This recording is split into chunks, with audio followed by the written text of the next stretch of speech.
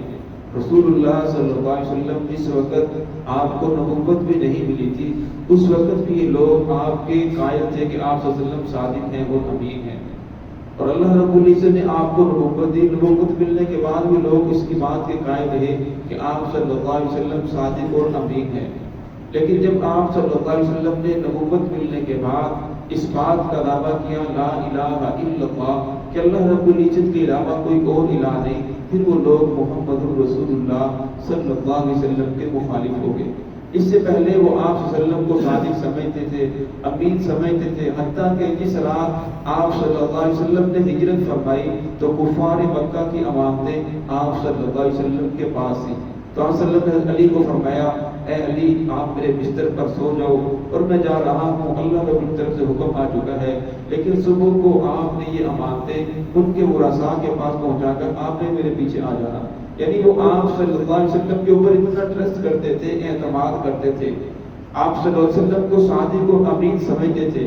تو فرمایا لیکن وہ لوگ جو انکار کرتے ہیں وہ اللہ رب العزت کی آیات کا انکار کرتے ہیں، آپ کو صادق امین تو سمجھتے ہیں۔ آپ صلی اللہ علیہ وسلم نے نبوت ملنے کے بعد اعلان نبوت نہیں کیا، نبوت تو مل گئی لیکن چھپ چھپ کر لوگوں کو دعوت دیتے تھے۔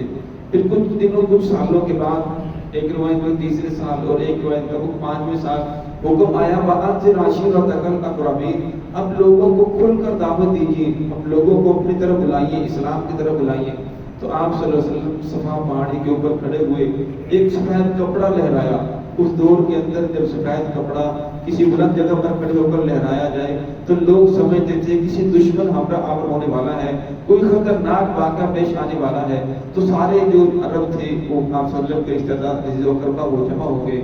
تو رسول اللہ صلی اللہ علیہ وسلم نے فرمایا اگر میں آپ کو کہوں اس پہاڑی کے پیچھے ایک دشمن ہے جو تمہارے اوپر حملہ آور ہونے والا ہے، کیا آپ میری بات کی تصدیق کرو گے؟ تو وہ کہنے لگے ماں جب ربنا کا، آپ نے تجربہ کیا ہے، ہم نے دیکھا ہے، اللہ صادق، آپ نے کبھی جھوٹ نہیں بولا، آپ تو سچے ہیں، آپ صادق ہیں، آپ امین ہیں۔ وہ کہنے لگے، انہوں نے یہاں تک فرمایا ایک روایت کے مطابق، انہوں نے کہا اگر ہم دیکھیں ہمیں لشکر نظر نہ بھی آئے تو ہم یہ تو کہیں گے کہ ہماری آنکھیں ہمیں دھوکہ دے رہی ہیں، لیکن محمد رسول اللہ صلی اللہ علیہ وسلم کی وہ زبان سے نکلی ہوئی بات وہ جھوٹی نہیں ہو سکتی، آپ تو سچے ہیں، صادق ہیں، امین ہیں، بالکل ہم آپ کی بات مان لیں گے۔ لیکن جب آپ صلی اللہ علیہ وسلم نے اسلام کی دعوت دی تو وہی جو آپ کی بات کا پہلے دعویٰ کر رہے تھے، آپ صلی اللہ علیہ وسلم کا چچا ابو لہب، اس نے پتھر اٹھا کر رسول اللہ صلی اللہ علیہ وسلم کو مارا اور بد دعا دی کہ تب اللہ کا یا محمد علی حاضہ جمعتنا، اے محمد تو ہلاک ہو جائے، تیرے ہاتھ ہلاک ہو جائے، نعوذ باللہ، کہ تو نے ہمیں اس لیے جمع فرمایا تھا۔ تو آپ صلی اللہ علیہ وسلم خاموش رہے۔ اللہ رب العزت نے صحابہ کرام کو گوارا نہ ہوا کہ اللہ کے نبی نے انہیں کچھ بھی نہیں کہا، آپ صلی اللہ علیہ وسلم کو چاہیے تھا کہ نہیں بد دعا دیتے، یہ ان کو کچھ کہتے یا ہمیں حکم دیتے، لیکن آپ صلی اللہ علیہ وسلم خاموش رہے۔ تو اللہ رب العزت نے صحابہ کرام کے اطمینان کے لیے پوری سورت نازل فرمائی، تب یدا ابی لہب و تب، کہ ابو لہب کے دونوں ہاتھ ہلاک ہو جائے، وہ خود بھی ہلاک ہو جائے، اس کی بیوی بھی ہلاک ہو جائے۔ تو اللہ رب العزت نے اس کا جواب دیا۔ تو وہ لوگ آپ صلی اللہ علیہ وسلم کو صادق اور امین سمجھتے تھے۔ مسند احمد کی روایت ہے، مسند الحاکم کے اندر یہ روایت موجود ہے، ابو جہل جو آپ صلی اللہ علیہ وسلم کا سب سے بڑا دشمن تھا، جب آپ صلی اللہ علیہ وسلم لوگوں کو دین کی دعوت دیتے تو پیچھے پیچھے چلتا اور کہتا لوگوں یہ میرا بھتیجا مجنون ہو چکا ہے، یہ دیوانہ ہو چکا ہے، اس کی بات نہ ماننا، اس کی باتوں کے اندر نہ، یہ دیوانہ ہے، اسے پتہ نہیں، یہ بے وقوف ہے، یہ پاگل ہے۔ آپ صلی اللہ علیہ وسلم کے پیچھے پیچھے پھرتا، جب وہ بھی آپ صلی اللہ علیہ وسلم کو صادق اور امین سمجھتا تھا اور آپ صلی اللہ علیہ وسلم کہتا تھا اے محمد ہم تیرے خلاف نہیں ہیں، ہم تجھے جھوٹا نہیں کہتے، تو سچا ہے، لیکن یہ جو بات لے کر آیا ہے، قرآن پاک کی آیت ہے 23 بارے میں اللہ رب العزت فرماتے ہیں جب انہیں کہا جاتا انہ لا الہ الا اللہ یستکبرون، پھر وہ تکبر کرتے اور کہتے اجعل الآلہۃ الہا واحدا، کیا تمام معبودوں کو ایک معبود بنا دیا؟ جو سارے خدا 360 ہم نے اس بت خانے کے اندر، خانہ کعبہ کے اندر رکھے ہوئے ہیں، وہ سارے خدا کچھ نہیں، ایک خدا سارے نظام کو کیسے چلائے گا؟ وہ کہنے لگے اجعل الآلہۃ الہا واحدا ان ھذا لشیء عجیب، یہ تو بڑی عجیب بات ہے کہ ایک خدا سارے نظام کو چلا رہا ہے، لہذا ہم یہ ماننے کے لیے تیار نہیں ہیں، ہم اس کا انکار کرتے ہیں، آپ کی رسالت کا انکار کرتے ہیں، قیامت کا، اور اسی طرح اللہ رب العزت کی توحید کا وہ لوگ انکار کرتے تھے۔ تو اللہ رب العزت نے آپ صلی اللہ علیہ وسلم کو یہاں فرمایا قد نعلم انه ليحزنك الذي، ہم جانتے ہیں انه ليحزنك الذي کہ آپ پریشان ہوتے ہیں، آپ غمگین ہوتے ہیں. اصل پریشان اس لیے نہیں ہوتے تھے کہ یہ لوگ مجھے بربلا کہتے ہیں، مجھے بجرو کہتے ہیں، دیوانہ کہتے ہیں.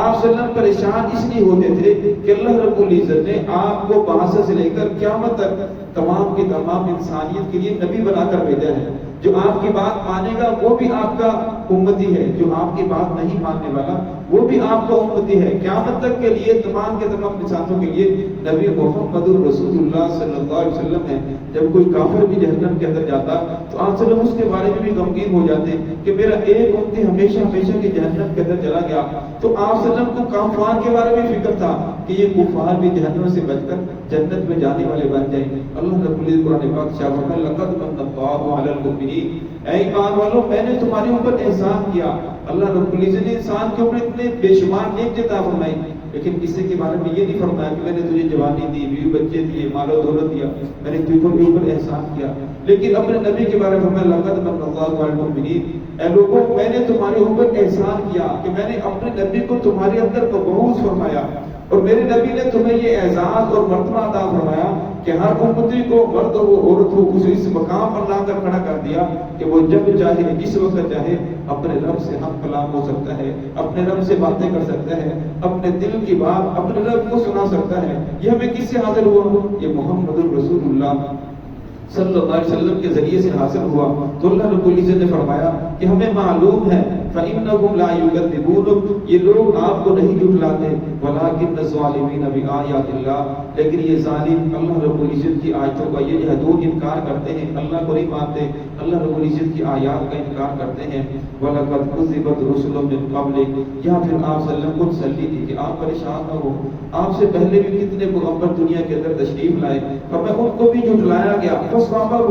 انہوں نے صبر کیا، لہذا آپ بھی صبر کریں. صبر کا یہ مطلب نہیں فرمایا کہ آپ خاموش ہو کر بیٹھ جائیں، ورنہ صبر کا مطلب یہاں یہ بیان فرمایا کہ آپ صبر کریں، اپنے مشن کے اوپر ڈٹے رہیں، ان کو دین کی طرف بلاتے رہیں، حق کی طرف بلاتے رہیں، اور بدلے میں جو تکلیفیں پہنچ رہی ہیں آپ صبر کریں، اپنے مشن کو جاری رکھیں.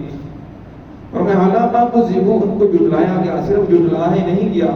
وَأُوذُوا انہیں تکلیفیں پہنچائی گئی. یہاں علیہ السلام کو شہید کر دیا گیا، اسی طرح انبیاء علیہ السلام کو لوگوں نے قتل کیا، آرے کے نیچے ان لوگوں کو چیر کے رکھ دیا، اور میں پھر بھی وہ لوگ اس کے اوپر ڈٹے رہے. حتیٰ اتاہم نصرنا، یہاں تک کہ اللہ رب العزت کی مدد آ گئی. جب اللہ کی مدد آئی تو جو انبیاء کا انکار کرنے والے تھے فرمایا ہم نے تمام کے تمام مخلوقات کو غرق کر کے رکھ دیا. وَلَا مُبَدِّلَ لِكَلِمَاتِ اللَّهِ، فرمایا کوئی بھی ہمارے کلمات کو اللہ کی باتوں کو تبدیل نہیں کر سکتا. آپ صلی اللہ علیہ وسلم سے پوچھا گیا یا رسول اللہ کیا اس وقت بھی اللہ کا عذاب آئے گا، اس وقت بھی اللہ کی پکڑ آئے گی جب ہم میں نیک لوگ بھی ہوں گے؟ آپ صلی اللہ علیہ وسلم فرمایا کہ ٹھیک ہے جب آپ کے اندر نیک لوگ بھی موجود ہوں گے، لیکن جب برائی کرنے والے زیادہ ہو جائیں گے، اللہ رب العزت کی نافرمانی کرنے والے بڑھ جائیں گے، پھر اللہ رب العزت کے عذاب تمہاری اوپر دنیا کے اندر آنا شروع ہو جائیں گے. وَمَنْ أَعْرَضَ عَنْ ذِكْرِي فَإِنَّ لَهُ مَعِيشَةً ضَنكًا، پھر اللہ رب العزت تمہاری معیشت کو تنگ کر دیں گے. مال و دولت ہونے کے باوجود ہر بندہ پریشان ہوگا، ہر آدمی کے اوپر طرح طرح کی آفات ظاہر ہونا شروع ہو جائیں گی، ورنہ یہ اس وقت ہوگا جب نافرمانی کرنے والے زیادہ ہوں گے، نیکی کرنے والے کم ہوں گے. وَلَقَدْ جَاءَكَ مِن نَبَإِ الْمُرْسَلِينَ، البتہ تحقیق آپ کے پاس انبیاء کی رسولوں کی خبریں آئیں کہ ان کو بھی ستایا گیا، ان کو بھی پریشان کیا گیا، لیکن انبیاء اپنے مشن کے اوپر ڈٹے رہے. لہٰذا آپ بھی لوگوں کو حق کی طرف بلاتے رہے. تو رسول اللہ صلی اللہ علیہ وسلم آخری وقت تک لوگوں کو دین کی طرف بلاتے رہے، حق کی طرف بلاتے رہے. جس وقت آپ صلی اللہ علیہ وسلم کا وصال ہوا، حضرت عائشہ فرماتی ہیں کہ آپ صلی اللہ علیہ وسلم کے ہونٹ حرکت کر رہے تھے، میں نے اپنے کان کو سانس لگا کر سنا تو آپ صلی اللہ علیہ وسلم یہ فرما رہے تھے یا رب امتی یا رب امتی. آخری وقت بھی اپنی امت کی فکر ہے، اور فرمایا امت آپ صلی اللہ علیہ وسلم کے چلے جانے کے بعد صرف آپ صلی اللہ علیہ وسلم کا نام میں درود پاک نہ پڑھے، آپ صلی اللہ علیہ وسلم کے مشن کو لے کر آگے نہ چلے. امام الانبیاء نے فرمایا نماز میری آنکھوں کی ٹھنڈک ہے، اور فرمایا جو لوگ میری اطاعت کرنے والے ہیں وہ لوگ میری بات کو ماننے کو چلنے والے ہیں. اور جو لوگ میری اطاعت کرنے والے نہیں ہیں، فرمایا وہ جتنا بھی محبت کا اظہار کریں، وہ لوگ میری اطاعت کا انکار کرنے والے ہیں۔ فرمایا محبت کا دعویٰ یہ ہے کہ وہ لوگ میرے طریقوں کے اوپر آ جائیں، میری سنتوں کے اوپر عمل کرنا شروع کر دیں، جو مشن میں لے کر آیا اس مشن کے اوپر خود بھی چلیں اور لوگوں کو بھی لانے کی کوشش کریں۔ دعا ہے کہ اللہ رب العزت میں 100% محمد الرسول اللہ صلی اللہ علیہ وسلم کے طریقوں کو زندگی گزارنے کی توفیق عطا فرمائے۔ بسم اللہ الرحمن الرحیم۔ الحمد للہ